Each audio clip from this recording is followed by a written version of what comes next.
Bismillahirrahmanirrahim. Assalamualaikum warahmatullahi wabarakatuh. Kembali lagi sahabat UPZ, kita di program Bincang-Bincang Santai.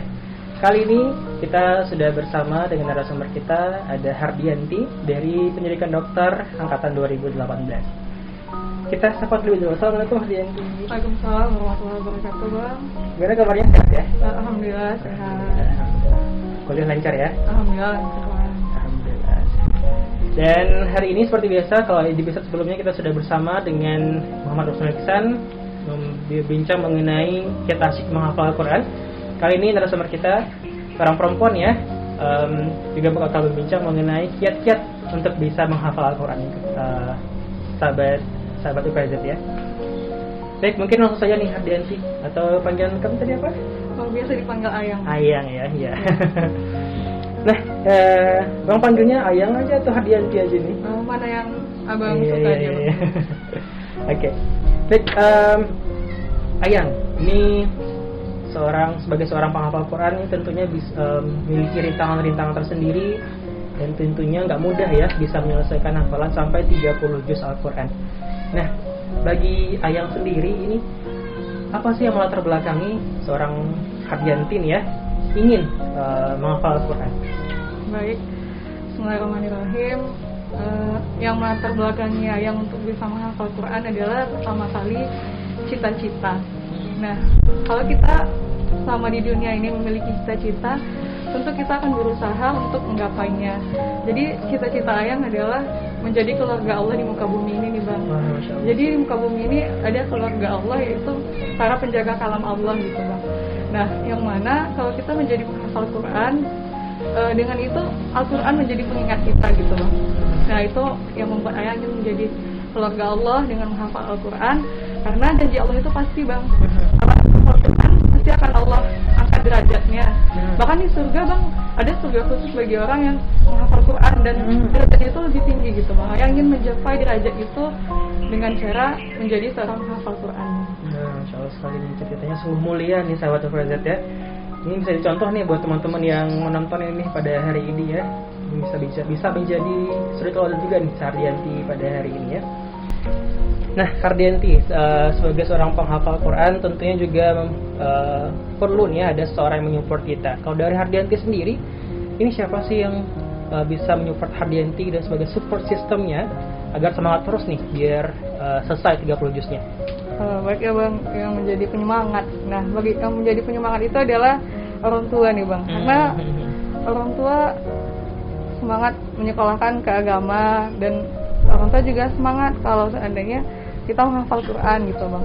Nah, yang kedua adalah diri sendiri, Bang. Karena di saat kita emang kadang kan kita ada masa-masa jenuhnya nih, Bang ya. Kadang jenuh, dihafal yang di atas, yang di bawah lupa. Kadang di awalnya ingat, di akhirnya lupa, seperti itu. Bikin kesel ya itu ya. Iya, bikin kita jenuh kadang-kadang. Betul. Nah, jadi perlu emang penyemangat itu dari diri sendiri gitu, Bang. Nah, kemudian lingkungan, Bang. Nah, lingkungan sangat berpengaruh kepada kita, seperti guru, kemudian teman. Nah, jadi kita harus mencari lingkungan yang baik gitu, Bang. Jadi kalau lingkungan kita udah baik, kitanya udah semangat, orang tua kita juga udah punya penyemangat kita, maka itu akan menjadi satu kesatuan yang mantap lah gitu lah. Iya. Nah, begitu nih sahabat UPZ ya. Jadi memang lingkungan sendiri itu juga berpengaruh ya terhadap keinginan kita sebagai support system kita. Banyak sekali nih teman-teman kita ataupun yang di luar sana ya, ya mungkin pergaulannya nggak kurang baik lah kita katakan ya, terjatuh dengan pergaulan bebas bagi macamnya. Nah, ini poin pentingnya nih teman-teman sahabat UPZ ya. Carilah pergaulan yang pas, carilah lingkungan yang kondusif, yang sesuai dengan yang bisa membantu kita dan menyupport kita terus agar bisa berkembang hari demi hari ya. Nah, lanjut lagi nih Hardianti. Sebagai seorang penghafal Quran, tadi tujuan terbesar dari Hardianti sendiri apa sebenarnya ingin menjadi seorang hafiz Quran? Nah, tujuan terbesar ingin jadi penghafal Quran itu adalah ingin menjadi keluarga Allah di muka bumi ini, Bang. Nah, jadi keluarga Allah itu ada ternyata di muka bumi. Nah, siapa mereka? Yaitu mereka yang menjaga wahyu Allah gitu.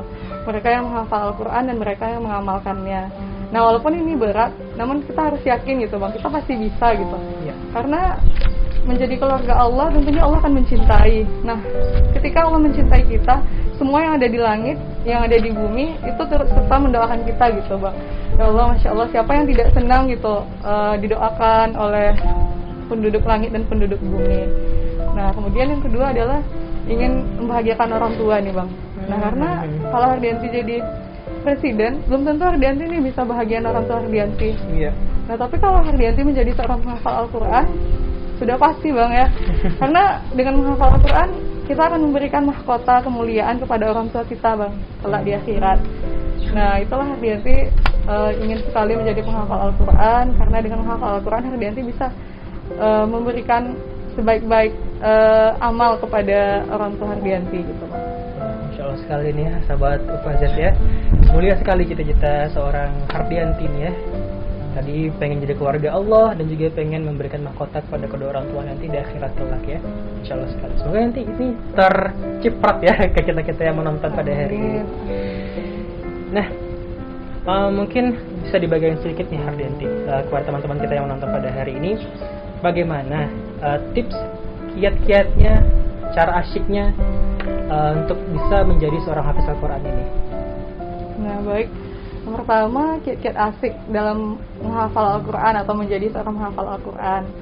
Nah, sebenarnya tidak banyak juga ya, Bang, karena kata asik itu yang pertama itu harus asik juga gitu. Nah, jadi untuk cara asik dalam menghafal Al-Quran yang pertama, kita harus asik juga. Asikin Maksudnya, aja ya. maksudnya kita siapkan diri kita dengan cara kita emang senang menyayangi Al-Quran, mencintai Al-Quran gitu. Nah, emang asik. Kemudian di waktunya kita juga asikin waktu kita. Jadi kita memiliki waktu khusus bersama Al-Quran gitu, Bang. Nah, karena biasa aja kalau seandainya orang beribadah menghafal Al-Quran di waktu luang itu biasa gitu ya, Bang ya. Iya. Tapi yang luar biasa ketika seseorang itu meluangkan waktu untuk bersama Al-Quran, benar-benar diluangin waktunya untuk bersama Al-Quran gitu, Bang. Nah, itu luar biasa. Kemudian yang ketiga, di waktu-waktu tertentu, Bang. Nah, karena kalau di waktu-waktu tertentu itu akan membuat kita lebih bahagia. Nah, seperti di sepertiga malam atau di akhir malam atau setelah selesai sholat subuh atau setelah selesai sholat maghrib. Nah, itu akan membuat kita lebih asik dalam menghafal Al-Quran gitu, Bang. Nah, itu dia sahabat UPZ ya, kiat-kiat dari Hardianti nih ya. Asikin aja nih, kalau misalnya kita udah terpaksa nih kayak makin susah nih ya untuk masukin ke otak kita. Jadi mulailah dulu untuk mencintainya, diasikin, cari momen-momen yang pas nih. Nah, dari Hardianti sendiri nih, cara Hardianti sendiri untuk bisa membagi waktu antara akademik dan juga menghafal Al-Quran itu bagaimana? Nah, baik ya, Bang, cara membagi waktu antara akademik dan menghafal Al-Quran. Nah, yang pertama kali yang harus kita ingat adalah dalam menghafal Al-Quran dan belajar, jangan pernah kita beranggapan kalau kita menghafal Al-Quran, waktu kita akan berkurang untuk belajar. Nah, jadi kalau kita sudah memiliki anggapan seperti ini, tentu kita tidak akan ada waktu untuk menghafal Al-Quran. Nah, Hardianti sendiri membaginya adalah dengan memiliki prinsip waktu luang itu beda dengan waktu berkah. Nah, maksudnya gimana? Nah, maksudnya gini, Hardianti menghafal Al-Quran dengan maksud Hardianti ingin mencari keberkahan di dalamnya. Nah, jadi Hardianti tetap menghafal Al-Quran, tetap juga belajar. Namun prioritasnya adalah menghafal Al-Quran. Kenapa prioritasnya adalah menghafal Al-Quran? Karena ketika kita sudah menghafal Al-Quran, kita sudah melatih daya ingat kita. Tentunya nanti untuk belajar itu akan lebih mudah gitu, Bang. Iya. Jadi tetaplah cari yang namanya waktu berkah, karena waktu luang itu belum tentu berkah. Nah, mungkin itu, Bang. Itu ya kuncinya sahabat UPZ ya. Carilah waktu yang berkah, bukan hanya waktu luang saja ya. Baik, sahabat UPZ yang menyaksikan pada hari ini, mungkin kita sudah sampai di penghujung bincang-bincang kita pada hari ini. Mungkin sebelum kita tutup, kita mintakan sedikit pesan-pesan dari Hardianti buat teman-teman yang menyaksikan pada hari ini. Nah, baik, untuk teman-teman semua, yang ingin Hardianti sampaikan adalah siapapun kamu, dimanapun kamu, mari kita menghafal Al-Quran. Karena tujuan kita diciptakan di muka bumi ini adalah untuk berbakti dan beribadah kepada Allah. Karena nah, baik, teman-teman semua, Hardianti ingin berpesan, dimanapun kita berada, siapapun kita, selalulah bumikan Al-Quran.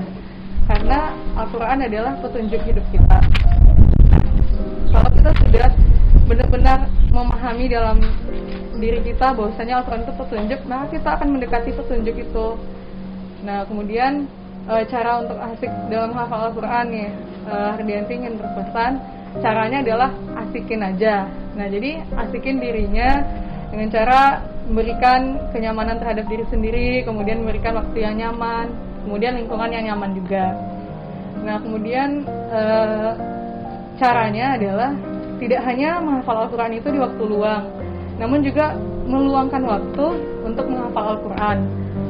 Karena disinilah yang membedakan kita dengan orang biasa dan orang yang luar biasa. Mau yang biasa-biasa saja atau mau jadi yang luar biasa. Nah, kalau mau jadi luar biasa ya kita harus meluangkan waktu kita untuk Al-Quran.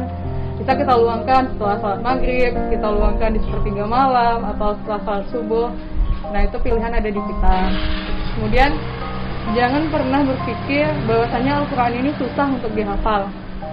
Nah, karena yang mengatakan Al-Quran ini mudah untuk dihafal adalah Allah. Jadi Allah tuh mengulang sebanyak 4 kali dalam surat Al-Qamar. Jadi diulang-ulang sama Allah bahwasanya Al-Quran itu mudah untuk dipelajari, mudah untuk dihafal, mudah untuk diingat. Pertanyaannya, apakah kamu mau atau tidak? Nah, itu.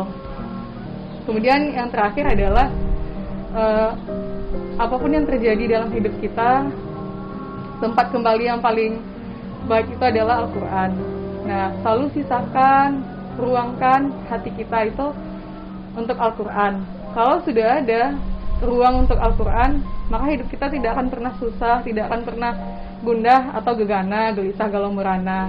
Nah, gitu ya. Jadi ruang yang bernama ridho, maka akan membuat kita menjadi orang yang bahagia. Nah, itu mungkin pesan dari Hardianti. Selalu yakin Al-Quran ini mudah untuk dihafal, karena Allah yang berjanji Al-Quran itu mudah. Nah, kenapa kita susah? Nah, jadi tidak ada susah, hanya anggapan kita saja yang susah. Jadi mari kita menghafal Al-Quran, mari mendekati Al-Quran dengan cara membacanya, memahami maknanya, dan mengamalkan isinya. Nah, mungkin itu saja. Itu dia perbincangan kita pada hari ini ya, sahabat UPZ ya. Semoga menginspirasi kita yang menonton dan juga memberikan kita semangat terus untuk bisa mendekati Al-Quran, memahaminya, membacanya hingga berulang-ulang kali nanti sampai kita menutup hayat ya. Amin ya rabbal alamin. Kita ucapkan terima kasih kepada Hardianti yang sudah mau sharing pada hari ini, dan jangan lupa untuk selalu saksikan terus video-video kita berikutnya. Jangan lupa subscribe ya, UPZ di Andalas Charity, dan jangan lupa untuk like dan juga share video kita. Sampai jumpa di video berikutnya. Kita tutup dengan subhanakallahumma wa bihamdika, asyhadu an la ilaha illa anta, astaghfiruka wa atubu ilaik. Wassalamualaikum warahmatullahi wabarakatuh.